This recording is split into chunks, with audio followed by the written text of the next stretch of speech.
Para comenzar este tema, es importante señalar que existen múltiples o diversas maneras en cómo se cuenta el tiempo a partir del origen del ser humano.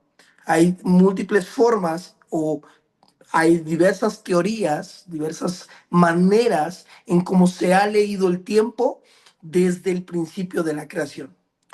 Algunas de las temporalidades o algunas de las maneras en cómo se ha leído el tiempo son, por ejemplo, esta, ¿sí? La era de Constantino.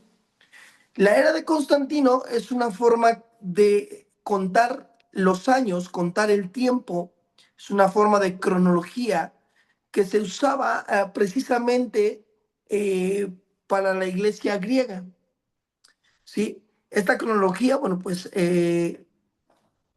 va a concluir o va a señalar, va a comenzar a contarse a partir de la creación, a partir del Génesis hasta el nacimiento de Jesús. Y va a señalar que desde el Génesis hasta el nacimiento de Cristo se van a llevar ya para ese momento 5.509 años. Uh-huh. Obviamente señalando que los 6 días de la creación son 6 días naturales, 6 días de 24 horas. Entonces, esta va a ser una manera en cómo se va a leer el tiempo. Es una manera en cómo algunos historiadores van a contar el tiempo a partir de la creación hasta Jesucristo, hasta el nacimiento de Jesús. Y para este tipo de gente que leía el tiempo de esta manera, ellos dicen que desde el Génesis, desde la creación hasta Jesucristo, el nacimiento de Jesús, se van a llevar hasta ese momento 5.509 años. Pero hay otras formas en cómo se va a leer los tiempos. Y una de ellas, otra de ellas más bien, va a ser la era alejandrina. Esta, bueno, pues va a ser adoptada, esta manera de leer los tiempos va a ser adoptada por los cristianos de Alejandría. Y para ellos, desde la creación, desde el Génesis hasta el nacimiento de Cristo, se van a tener o se van a contar 5.500 años. Ujú. Mientras que en la era de Constantino, para ellos van a ser 5.509 años, para los de Alejandría van a ser 5.500 años. Va a haber una diferencia de 9 años. ¿Sí? Pero otra manera en cómo se leía o cómo se va a leer los años, la temporalidad, es la que surge en el año de 1654. El arzobispo Usher de Irlanda va a señalar que la creación del mundo va a tener lugar el 9 va a iniciar a las 9 de la mañana del día 26 de octubre. Y desde la creación hasta el nacimiento de Cristo, él va a contar 4.004 años. ¿Sí? Entonces, estábamos viendo primero que en la era de Constantino eran 5.509 años. Para ellos la lectura daba ese tiempo. Para los de Alejandría van a ser 5.500 años. Pero para el arzobispo Usher, desde la creación del Génesis hasta Jesús, van a ser 4.004 años. Hoy en la actualidad, cada religión, cada manera de interpretar las escrituras, cada corriente teológica va a tener y va a presentar una cronología que en ciertos momentos va a ser diferente, va a diferir. Ujú. Pero eso no implica que no pueda haber un acercamiento o no podamos tener una idea de los tiempos y de cómo se fueron desarrollando esos tiempos. Entonces vamos a ver en este momento el primer tema, el tema de la creación. Y el tema de la creación es importante comenzarlo. Déjenme agarrar aquí mi Biblia. Si tiene su Biblia a la mano, ¿qué le parece si arrancamos con el primer capítulo o los primeros versos que se escriben en Génesis? Génesis capítulo 1. Ujú. Génesis capítulo 1.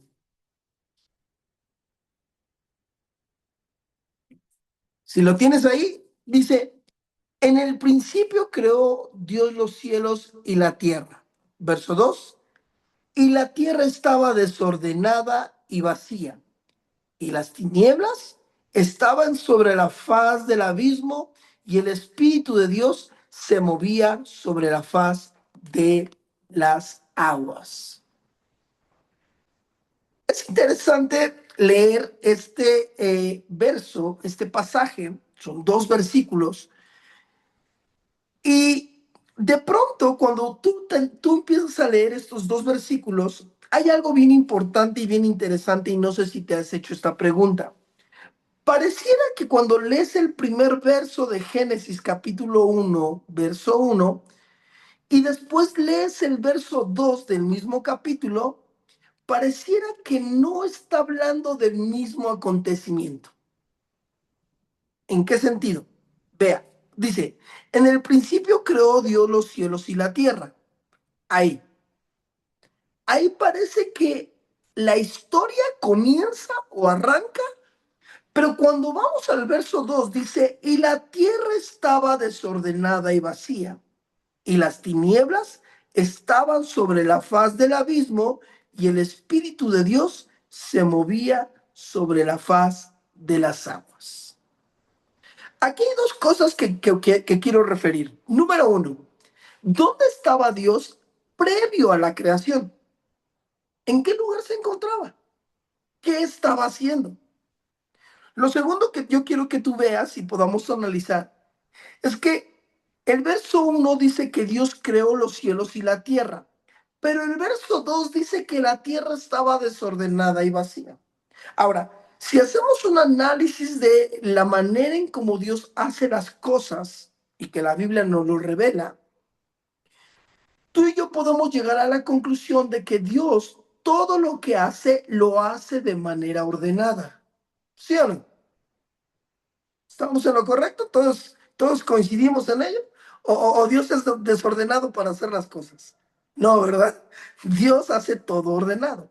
Por tal motivo, el verso 2 te habla y te dice que la tierra estaba desordenada y vacía. Si Dios hizo la creación total, hizo los cielos y la tierra, si Dios creó o hizo la creación, la pregunta es, ¿por qué la tierra estaba desordenada y vacía? Y entonces aquí vamos a entrar a una teoría que señala que algo sucedió entre el verso 1 y verso 2 que provocó que el verso 2 plantee que la tierra estaba desordenada y vacía.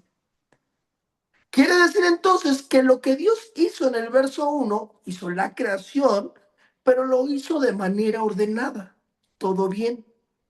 Pero hubo un acontecimiento que provocó que la tierra terminara, para el verso 2 desordenada y vacía. ¿Vamos agarrando bien la idea? ¿Vamos bien? Esto se pone interesante, ¿verdad? Porque yo no sé si usted había analizado estos dos versos y apenas estamos arrancando, ¿eh? Estos dos versos nos están dejando bastante material, bastante carnita. Ahora, para poder llegar a ese punto de quién desordenó la tierra, lo que me gustaría previamente comenzar a estudiar, comenzar a analizar con ustedes es qué estaba haciendo Dios o dónde estaba Dios en el sentido de previo a la creación. Y entonces aquí se genera una pregunta. Esto nos lleva a una pregunta que es habitual en el pensamiento ateo. ¿Dios existía? Y cuando hablamos acerca del concepto existir, vamos a entrar a un tema bien interesante, que incluso tiene que ver con un tema filosófico. Al referirnos sobre la existencia de algo, Lo primero que debemos comprender es que al señalar que algo existe, estamos marcando que eso que existe tuvo un origen. La palabra existencia nos refiere a algo que tiene un origen y que tiene un punto final en el contexto de la palabra.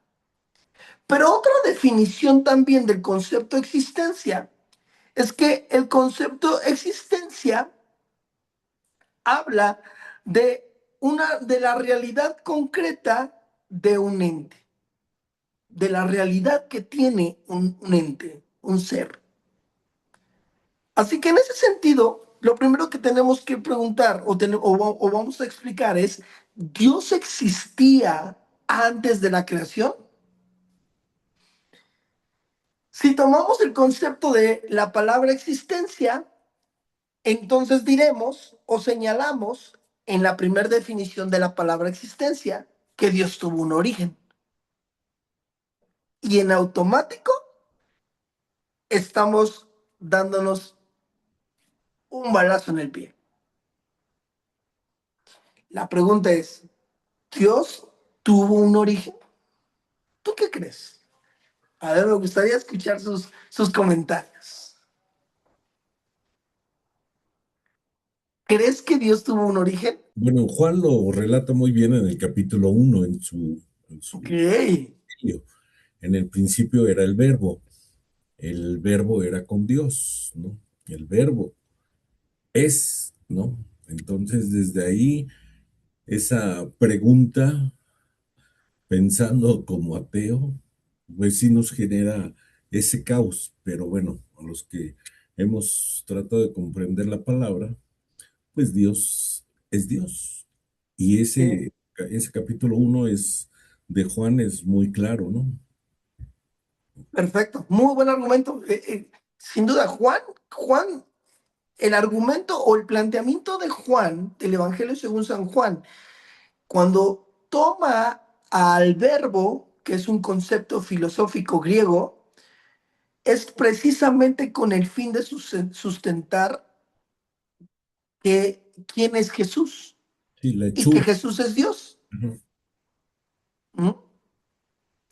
Si hablamos de la existencia de Dios sobre la definición de existencia, que tiene que ver con algo que tiene un origen, ¿Dios existe?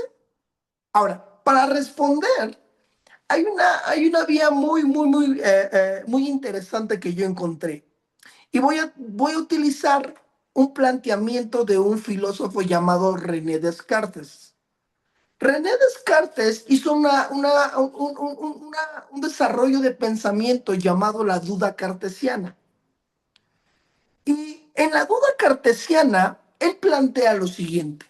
¿De dónde viene la idea de un Dios perfecto en medio de un mundo y de una humanidad imperfecta? ¿De dónde procede ese pensamiento?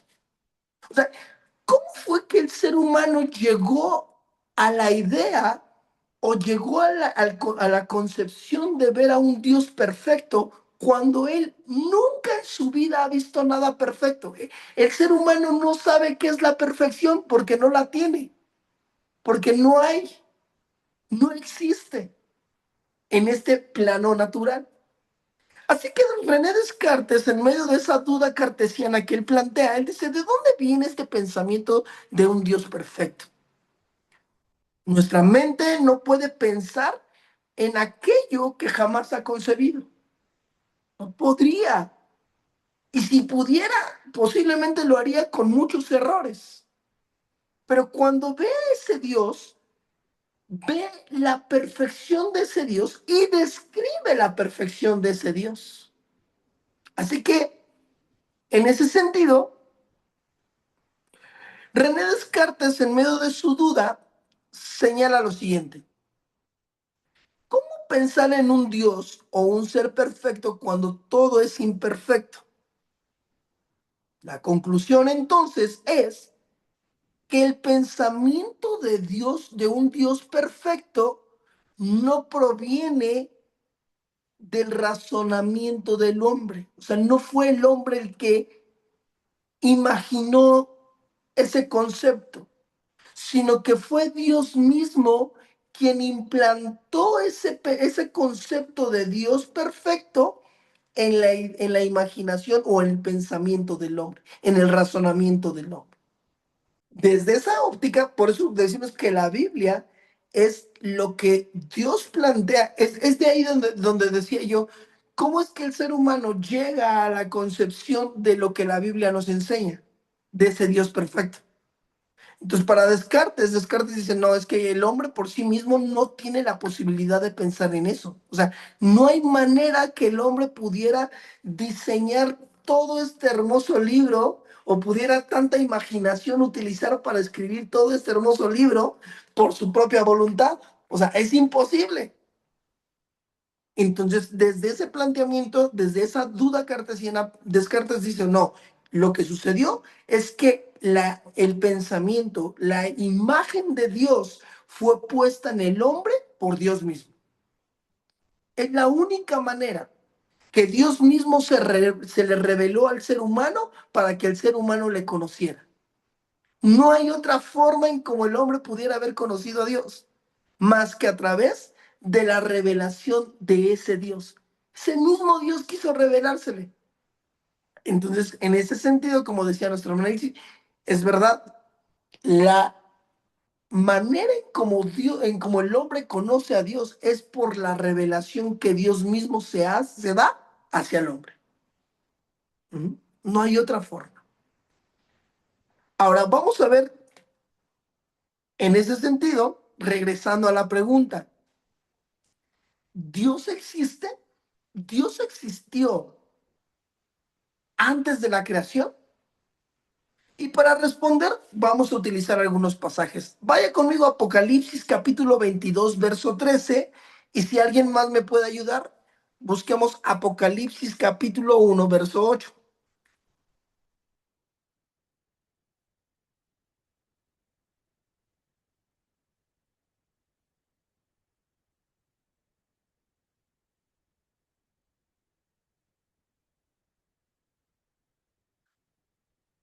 Apocalipsis 22, 13. Quien lo tenga, ayúdeme, por favor. Yo soy el alfa y la omega, el principio y el fin, el primero y el último. Perfecto, gracias, Andy. Apocalipsis 1, 8, por favor, quien lo tenga. Yo soy el alfa y el omega, principio y fin, dice el Señor. Él es y que era y que ha de venir el Todopoderoso. Ahí está. Ambas citas dicen lo mismo, a excepción de Apocalipsis 1.8 que agrega un poco más, da más desarrollo a la idea. Pero la respuesta de esta pregunta, ¿Dios existe?, se desarrolla de la siguiente forma. Si hablamos de la esencia de Dios, no podemos afirmar y no podemos decir que en la esencia de Dios, Dios existe. Dios no existe en su esencia. Porque bajo lo que nos dice Apocalipsis 1.8, Dios es la existencia. O sea, te lo explico de la siguiente forma.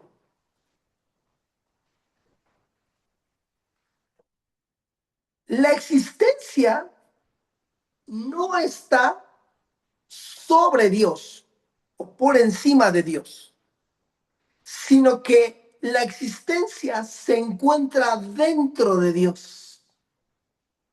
Es Dios la existencia. Es por esto que Apocalipsis dice, yo soy el principio y el fin, el primero y el último.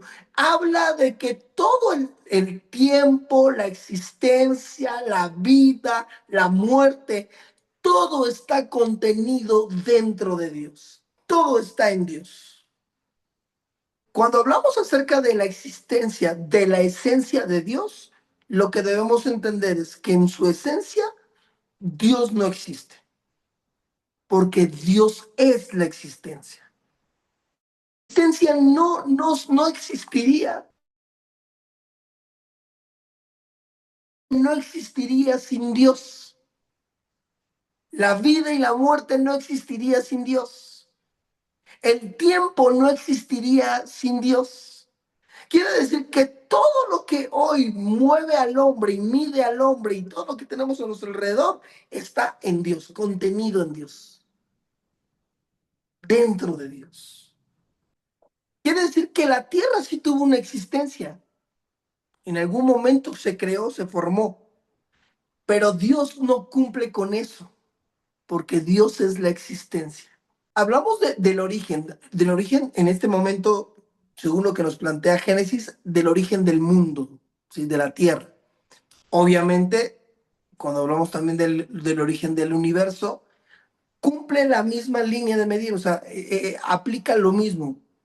Antes de que el mismo universo existiera, Dios ya era, Dios es. Porque vuelvo otra vez, el origen de todo es Dios. En Dios se encuentra contenido todo. ¿Sí? Es por eso que Él es el que va a poner los límites en todo lo creado. ¿Cómo es que funciona hoy cómo funcionan hoy las galaxias? ¿Cómo es posible que todo tenga una medida exacta dentro de lo que vemos en el espacio? Colosenses 1:17, y Él es antes de todas las cosas, y todas las cosas en Él subsisten. Ahí está. Colosenses, ahí está. Colosenses nos está dando la razón, ¿verdad? ¿En qué sentido? En que Dios es el origen de todo. Así que en su esencia, Él no existe, porque Él es el origen de todo, en su esencia. Ujú. Entonces, nuevamente regresamos a este punto. Cuando hablamos acerca de la existencia de Dios, en la esencia de Dios, lo que es Dios, Dios no existe. Dios es, porque todo está contenido en Él. El tiempo, la vida, la muerte, el espacio, la materia, todo se encuentra contenido en Él. Ujú. Y entonces de esta manera entendemos que antes de la creación del mundo, Dios ya era, Dios ya estaba, ya se encontraba. Él no tiene un origen porque Él es el origen, todo parte de Él.